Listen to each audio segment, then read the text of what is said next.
મોટા સમાચાર મોંઘવારી ભથ્થામાં 3% વધારો કરવામાં આવ્યો છે। કેન્દ્ર સરકારના ધોરણે 1 જુલાઈ 2025 થી લાભ મળશે।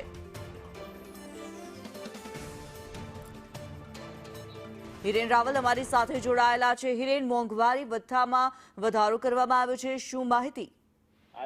ગયા અઠવાડિયે કેન્દ્ર સરકારે પોતાના કર્મચારીઓ માટે મોંઘવારી ભથ્થામાં વધારો કર્યો હતો। રાજ્ય સરકારે પણ પોતાના કર્મચારીઓ માટે આ નિર્ણય કર્યો છે।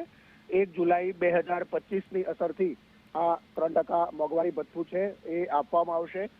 સાત પગાર પંચના લાભ મેળવતા કર્મચારીઓ માટે 3% અને છઠ્ઠા પગાર પંચ જે કર્મચારીઓને મળે છે એમને 5% મોંઘવારી ભથ્થું મળશે।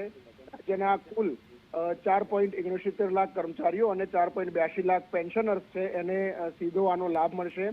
જે એરિયર્સ એટલે કે જુલાઈ મહિનાથી લઈ અને ચાલુ મહિના સુધીનું 3 મહિનાનું એરિયર્સ છે એ પણ રાજ્ય સરકાર ચૂકવશે। એ પ્રકારનો નિર્ણય આજની કેબિનેટ બેઠકમાં લેવામાં આવ્યો છે। કેન્દ્ર સરકારના ધોરણે જ રાજ્ય સરકાર આ મોંઘવારી ભથ્થું ચૂકવશે, જેમાં રાજ્ય સરકારના કર્મચારીઓને 483.24 કરોડ રૂપિયા અને વાર્ષિક 1932 કરોડ રૂપિયા વધારાના પગાર ભથ્થામાં આ મોંઘવારી ભથ્થા રૂપે ચૂકવાશે।